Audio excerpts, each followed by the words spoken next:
31 जुलाई 1997 भारत के एक बहुत ही इंपॉर्टेंट फिगर जो कि देश के स्मार्टेस्ट एंटरप्रेन्योर्स में से एक थे, जिनका नाम था चंपकलाल चौकसी, गुजर गए। कौन है चंपकलाल चौकसी? साल है 1942 और वर्ल्ड वॉर 2 चल रहा है। अंग्रेजी फोर्सेस ने हर एक देश में खून खराबा मचा रखा है।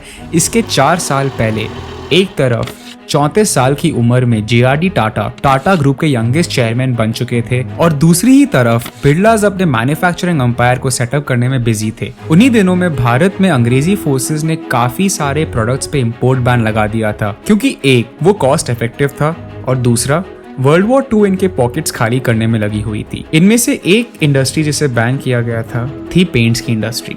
हालांकि ये एक टेम्पररी बैन था, मगर इस बैन का पूरा फायदा उठाते हुए एक 26 साल के बिजनेसमैन चंपकलाल चौकसी और उनके 3 दोस्तों ने सेटअप किया उस कंपनी को जो आज भारत की सबसे सक्सेसफुल कंपनियों में से एक है।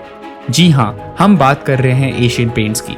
1967 तक एशियन पेंट्स भारत की बिगेस्ट पेंट कंपनी बन चुकी थी और वो पोजीशन वो आज भी होल्ड करती है। इन सभी चीजों को दिमाग में रखते हुए एक प्रश्न जागृत होता है कि how did Asian paints become the giant that it is today.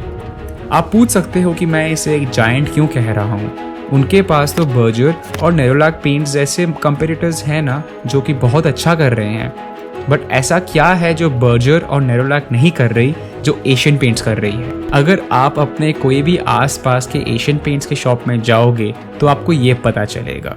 Across the road, if you ask them that say on 27th April in Pune, in Viman Nagar at 5 PM, what will you sell?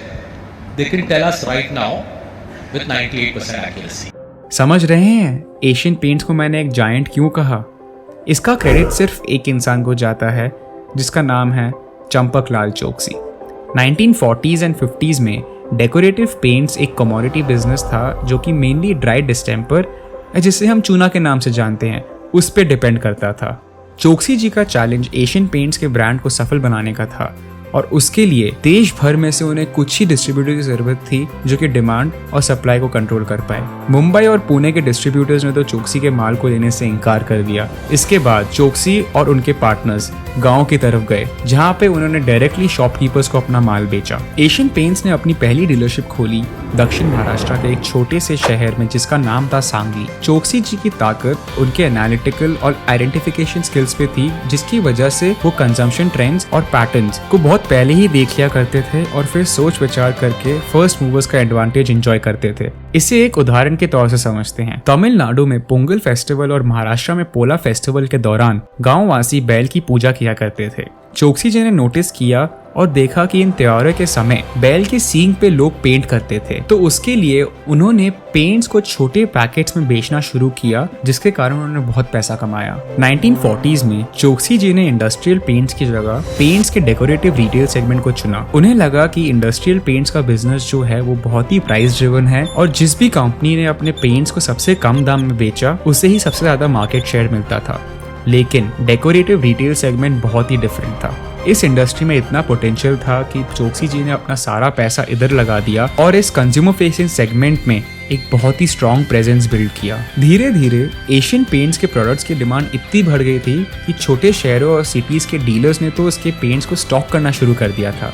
इसका result Mumbai और पुणे जैसे शहरों के distributors और dealers, जिन्होंने चौकसी के company के प्रोडक्ट्स को बेचने से इनकार कर दिया था पहले, अब उनके पीछे पड़ गए थे।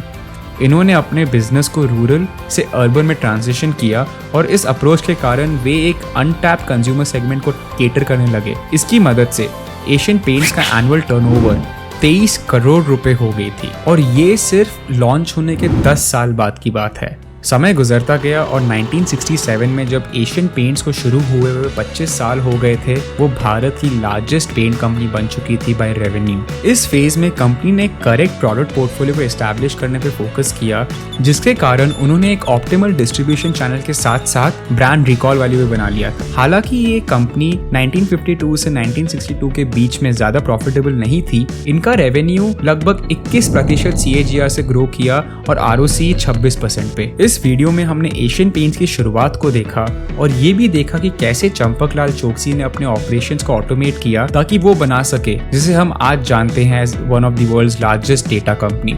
एक मिनट, डेटा कंपनी? हमने तो डेटा डिस्कस नहीं किया, ये फिर क्या था? एशियन पेंट्स अपना बिजनेस हर 3 साल में दुगना करता है और आप सोच रहे होंगे कि ये उनके पेंट्स बिजनेस की वजह से है।